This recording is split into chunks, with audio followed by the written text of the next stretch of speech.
हरे कृष्णा। रोज थोड़ा थोड़ा दामोदर लीला के ऊपर चर्चा कर रहे हैं पिछले 3 दिनों से। आज चौथा दिन है। तो कल हमने जो चर्चा किया था किस तरह यशोदा मैया भगवान श्री कृष्ण के पीछे कृष्ण इस तरह कुछ नटखट शैतानी किए थे और वो भागे थे। नंद भवन से वो बाहर की तरफ भागे, यशोदा मैया उनके पीछे भाग रही थी। और बहुत मेहनत करने के बाद यशोदा मैया कृष्ण को पकड़ लिए थे। और कृष्ण को जब इस तरह पकड़ लिया था, उनके बीच में कुछ वार्ताएं हो रही थी। कृष्ण जब इस तरह पकड़े गए और वो रोने लग गए थे बचने के लिए। छड़ी देख के वो डर गए थे और बहुत तीव्रता से रो रहे थे। और जैसे वे पहले तो जब कृष्ण रोते थे तो यशोदा मैया अपनी साड़ी से उनके आंसू पोंछ देती थी, लेकिन अभी कृष्ण अकेले ही अपने हाथों से अपने आंसू पोंछ रहे हैं, रो रहे हैं, डरे हुए हैं। और फिर इस तरह चर्चा है और वो बोल भी रहे थे, मैं गलती नहीं किया हूँ, मेरी कोई गलती नहीं है, मैंने चोरी नहीं करी है, मैं किसी के घर से माखन नहीं चुराता हूँ, मैंने कोई। तो बहुत एक्सपर्टली कृष्ण बोल रहे थे।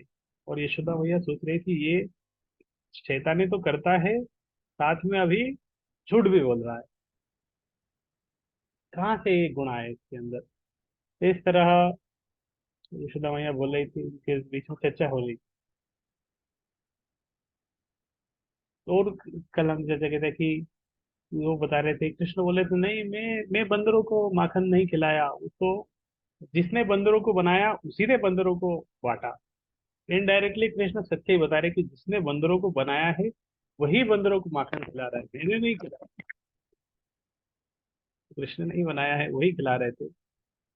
और इस तरह यशोदा मैया बोले थे, अरे तुम कहाँ से ये सारे गुण कहाँ से आ गए तुम्हारे अंदर इस तरह बंदरों की जैसे। तो कृष्ण बोले थे नहीं, ये तो माता पिता से ही पुत्र में गुण आते हैं, ये शायद गुण पिता की तरफ से तो नहीं आए, माता की तरफ से ही आए होंगे। इस तरह कृष्ण कुछ कुछ शब्द इस तरह बोल रहे थे। तो इस तरह चल रही थी कृष्ण। और दामोदर को कहते हैं मुहु श्वास कंपत त्रिरेखांत गड्ढा। और डरे हुए थे, रो रहे थे, और गहरी लंबी सांस भी ले रहे थे। तो जितनी जितनी रोता है उसकी सांसें की वो अलग हो जाती थी, स्पीड अलग हो जाती है। तो ये कृष्ण इस तरह डर डर कर रो रहे हैं, लंबी सांसें ले रहे हैं। ये कृष्ण की श्वास महाविष्णु के रूप में जब एक श्वास लेते हैं तो एक श्वास से एक पूरा ब्रह्मांड सृष्टि हो जाता है। श्वास जब अंदर लेते हैं पूरा ब्रह्मांड अंदर चले जाता है।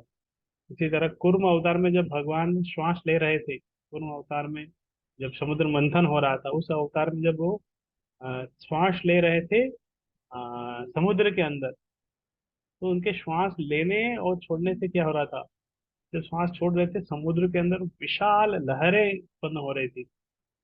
उस तरह बड़ी बड़ी लहरें उत्पन्न हो रही थी, लग रहा था तूफान आ रहा है समुद्र में। तो ये कृष्ण यहाँ पर आ, गहरी गहरी सांस ले रहे हैं, सांस लेने में उनको दिक्कत आ रही है, रो रहे हैं। तो उनकी श्वास इतनी शक्तिशाली है, यहाँ श्वास लेने में उनको समस्या हो रही है, रो रहे हैं। वो कृष्ण जिनको जिनको प्रार्थना करने से, जिनके पास जाके लोग अगर रोते हैं तो उनका रोना बंद हो जाता है, वो कृष्ण यहाँ पर यशोदा मैया के सामने रो रहे हैं। तो कृष्ण हमेशा स्माइल करते हैं, वो कृष्ण यहाँ पर रो रहे हैं। तो लोग कृष्ण के पास जाके प्रार्थना करते हैं और कृष्ण हंसते हैं, लेकिन वो कृष्ण जो हमेशा हंसते रहते हैं, यहाँ यशोदा मैया के सामने रो रहे हैं। पूरी दुनिया के मालिक है या रो रहे हैं, डर रहे हैं, तो उन्हें सजा नहीं मिली। यशोदा मैया के सामने डर डर के रो रहे हैं। और यशोदा मैया इस तरह उनके हाथ में छड़ी थी और प्रेम भी था। और जब यशोदा मैंने इस तरह देखा तो कृष्ण तो रो रहे हैं बहुत, बहुत बच्चा डर जाए, डर गए हैं, इतने डरे हुए कृष्ण ने ऐसा एक्टिंग किया इतना डरने का। तो कृष्ण ज्यादा ना डर जाए इसलिए यशोदा मैंने फिर छड़ी फेंक दी। अब उन्होंने सोचा कि अभी क्या करें। तो सोचा कि अब ठीक है, मारेंगे तो नहीं, छड़ी तो रख दी है, लेकिन उन्होंने सोचा कि ठीक है अभी बांध देते हैं। तो फिर यशोदा मैया ने उन्हें बांधने का प्लान किया। किससे बांधे, किससे बांधे, रस्सी से बांधना है, किससे बांधे उसके ऊपर भी चिंतन कर रहे थे। तो उन्होंने सोचा कि ठीक है इसको कल से ही बांध देते हैं, इसके ऊपर चढ़कर वो इतनी शैतानी कर रहा था, ताकि आप, उन्होंने कृष्ण को बांधने की योजना बनाई। तो ये यशोदा मैया का जो योजना थी कृष्ण को बांधने की, ये अपने आप में एक आश्चर्यजनक योजना थी कि कोई कैसे कृष्ण को बांध सकता है। कृष्ण सबको बांध के रखे हैं अपनी माया के द्वारा, और वो सराट है, सम्राट है, उनको कोई नहीं बांध सकता। कोई बांधने का प्रयास करेगा, नहीं बांध सकता। पर तरम ना अन्यत्। किसी की शक्ति भगवान से ज्यादा नहीं है, कोई बांध कैसे सकता है, शक्ति से तो संभव नहीं है। दुर्योधन ने एक बार प्रयास किया था कृष्ण को बांधने का, लेकिन वो सफल नहीं हो पाया, और कृष्ण अपना विराट रूप दिखा दिया। तो कृष्ण इस तरह पूर्ण पुरुषोत्तम भगवान है, संपूर्ण नियंत्रा है, और वो कृष्ण को यशोदा मैया बांधने का प्रयास कर रही है। और ये लीला को सब सारे बड़े बड़े ऋषि मुनि देवी देवता सब देख रहे हैं कि कृष्ण किस तरह रो रहे हैं, और उनको बांधा जा रहा है। तो दामोदर लीला बहुत आनंद प्रदान करने वाली लीला है। सब देख रहे थे कि किस तरह कृष्ण जो बड़े बड़े असुरों का वध किए हैं, आज यशोदा मैया के द्वारा रो रहे हैं। ये कृष्ण जिन्होंने बड़े बड़े असुरों को रुला दिया, बहुत सारे, लेकिन ये अब खुद रो रहे हैं, उनको बांधा जा रहा है। वो पहले बहुत सबको बांध के रखे हैं, आज खुद कृष्ण बंधने वाले हैं। इस तरह यशोदा मैया ने कृष्ण को बांधने का प्रयास किया, और बांधने के लिए रस्सी मंगवाई घर से, रस्सी से बांधना शुरू किया। और कृष्ण को कौन कौन बांध सकता है, कृष्ण को बांधना संभव नहीं है। और इस तरह कैसे बांध सकते हैं कृष्ण को, कृष्ण को स्वेच्छा से, कृष्ण जब स्वयं चाहेंगे कि अब मैं बंध जाऊंगा तभी बांध सकते हैं, शक्ति से तो कृष्ण को नहीं बांध पाएंगे। तो यशोदा मैया रस्सी लेके आई, लेकिन रस्सी छोटी पड़ गई। फिर और रस्सी उसमें जोड़ी, फिर भी रस्सी छोटी पड़ रही थी, और रस्सी जोड़ी, फिर रस्सी छोटी पड़ रही थी, और रस्सी जोड़ी, फिर रस्सी छोटी पड़ रही थी।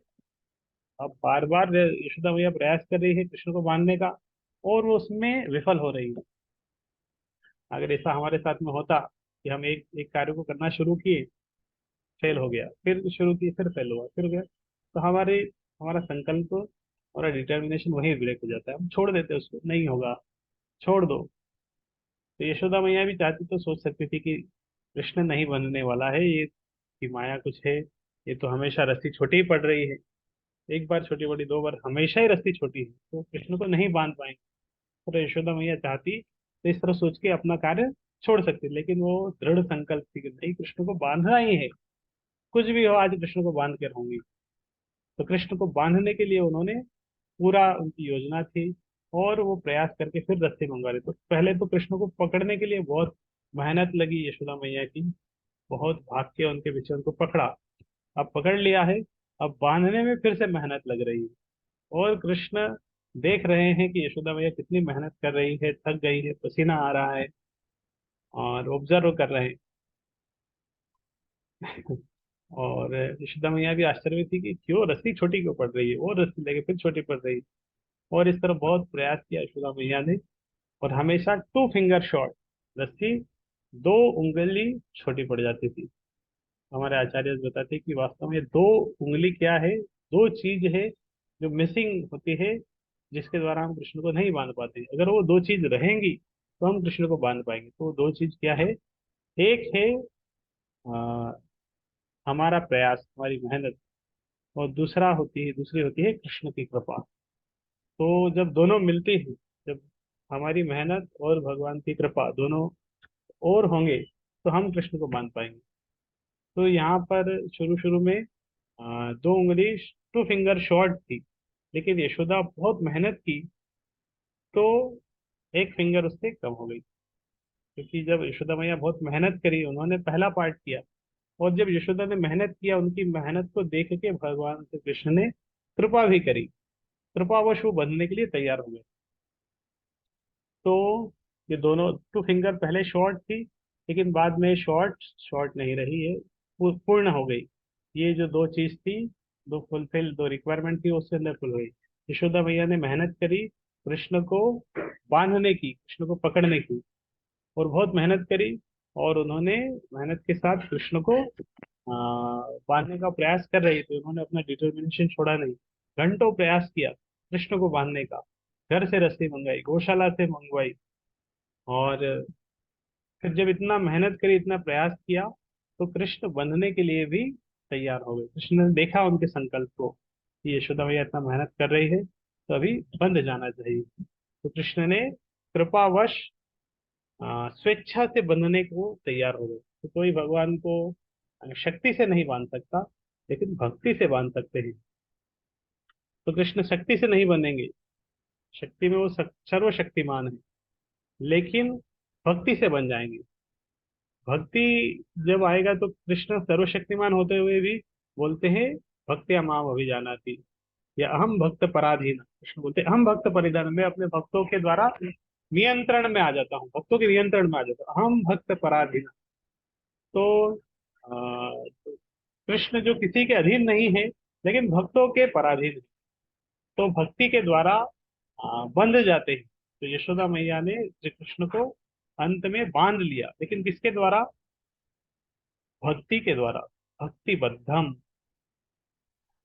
तो इस तरह भगवान श्री कृष्ण को भक्ति के द्वारा ही बांधा जा सकता है। तो ये यशोदा दामोदर लीला में इस तरह यशोदा मैया ने भगवान श्री कृष्ण को बांध लिया। और इसके बाद क्या होता है कल चर्चा करेंगे। हरे कृष्णा कृष्ण कृष्ण हरे हरे, हरे राम राम राम हरे हरे। श्री राधा दामोदर की जय, श्री प्रभुपाद की जय।